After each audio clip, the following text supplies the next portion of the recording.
Okay, parang last day of the month of February sa Gregorian calendar. Last day rin ni, di ba? Last Ilang month. taon na po ba ang nakalipas? May isang taon na kung saan Yan. ginagulita ng mga piniling lahi, mga treasured possession sa kapanahunan ngayon, ang tamang paghandog, ang tamang pagsamba, Violet. ang tamang pagpupuri sa ating nag-iisang Abay Yahweh. Ewan ko baka salay. Marami pong tao sa buong mundo. As commonly called, malimit kay Kahan Primo. Dito naman sa bansang Uper, marami din. At marami din ang mga tao sa bansang ito, sabihin natin, I will just use the word, religyoso. Nagsasamba, nanalangin. Pero ang malungkot isipin, hindi nila nakilala, natunghayan, at tinawag ang tunay na pangalan. Sa Torah, maraming beses na sinabi ng Ama, this is my name. Pero sa translation ng iba't ibang version, ang nakalagay doon, imbis pangalan niya, ang sabi, I the Lord, this is my name. Pero may mga version po, particularly the easy-to-read version, na lantarang sinabi naman doon, hindi naman ang tamang pag-pronounce ng pangalan, ngunit ito'y nilagyan ng pangalang Yahweh instead of Yahweh. I would like to quote in Exodus chapter 83, verse 8. It says, then they will know that your name is Yahweh. In the easy to read version, it says Yahweh.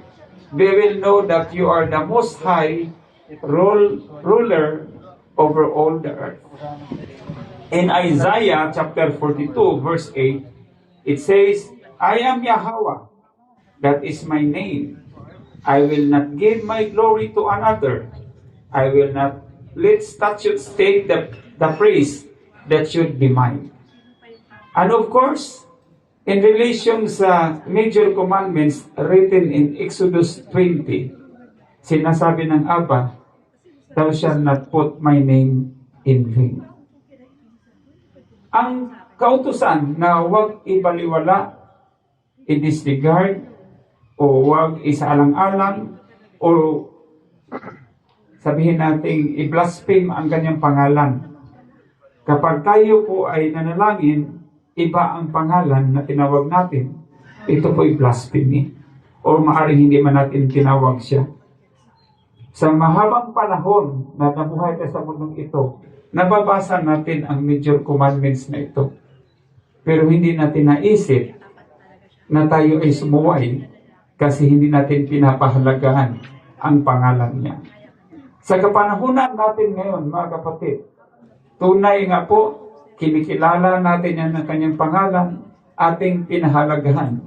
At higit sa lahat, ito'y sinasamba at pinupuri po natin. Hindi po lahat. Kaya kanina habang naglatag kami ng handog, sabi ko, ang dami nating handog. Actually, ang handog natin sa Newmont lagi namang pareho lang. Pero tuwing naglalatag kami ng handog, sabi ko, ang dami nating handog. Ganito tayo nagpupuri at nagpapakita ng pagmamahal sa ating Abay Yahweh. Yada! Mga kapatid, ganito po tayo sumunod sa ating nag-isang Abay Yahweh. Hindi ito ginagawa ng iba. Tanging tayo lamang. At kung sakasakali man tayo kanilang masilayan, dahil mayroon tayong mga YouTube channel, na kung saan pinapublish natin in the public ang ating pagpupuri at pagsamba. Ano kaya ang impresyon nila? Dahil nakalagay pa rin sa kanilang isipan na hindi na ito kailangan dahil ang umano'y Misaya ay nagligtas at nag-redeem para sa ating lahat. In one occasion, in the doctrine of the former religion that I was part of, kasama po sa doktrina nila na si Lucifer ay nagnanais na agawin ang glory ni Abay Yahweh. And that is correct. Pero kahapon, nagkaroon ako ng chance na magkaroon ng makausap. Sabihin natin, he is my former young man in that organization. Ngayon siya ay, I think, 26 years old na. At nagpunta dun sa bahay kasi assistant ko rin kasi siya sa training ko. At sabi ko sa kanya, in your doctrine, this is how you believe about Lucifer. Pero alam niyo ba, hindi mo ba napapansin na ang Messiah na kinikilala mo, ang sabi niya, ako ang Savior. Sinabi niya, ako ang morning star. Sinabi niya, I am the ancient of days. Sinabi niya, I am the shepherd. Sinabi niya, I am the way, the truth, and the life. Sinabi niya na, I am the bread of life. I am the living water. Lahat ng inangkin niya. Pero alam mo ba na ito yung ugali ng Lucifer? Na angkinin yung glory ng Ama. And that name, you worship seriously. Yung pangalan na yan, na Jesus Christ. And I would like to mention this. Kahit makarating man to sa iba, at kasi mapapublish naman talaga sa YouTube channel yung ating mga sinasabi. And that name, Jesus Christ, you worship seriously. Inagaw ang glory ni Aba. Alam mo ba, anong gumagawa nun si Lucifer lamang? At yan ngayon ang sinasamba mo? Hindi ba dapat mag-isip-isip ka kung nasa tama ba ang iyong ginagawa? Kailanman ang glory ni Aba ay kay Aba lamang. Pero yan ay sinasamba mo. Mga kapatid, tayo dito sa Kingdom of Yahweh, atin pong ninilay-nilay at ating nalalaman. At taos puso natin itong tinanggap.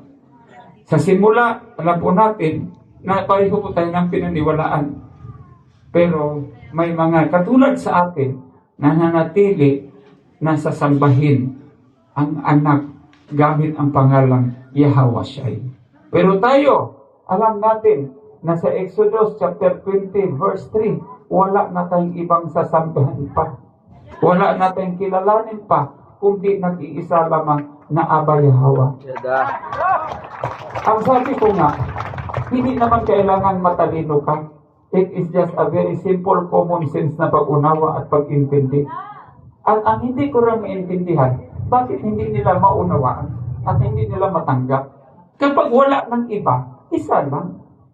Kapag isa lang, hindi pwedeng dalawa, hindi pwedeng tatlo. That is a very simple common sense. Pero tayo mga kapatid, dahil naintindihan natin, isa lang ibig sabihin nun, may common sense po tayo. At silang lahat, mga nonsense. At hindi nag-aabot sa ating simpleng pag-unawa. Lantarang nakasulat sa Torah, pero hindi natanggap. Kaya mga kapatid, as I always say, we have the reason to rejoice. Happy Sabbath po sa ating lahat. Be blessed. Shalom. Happy New Moon pala. Happy Feast of New Moon. Salamat po.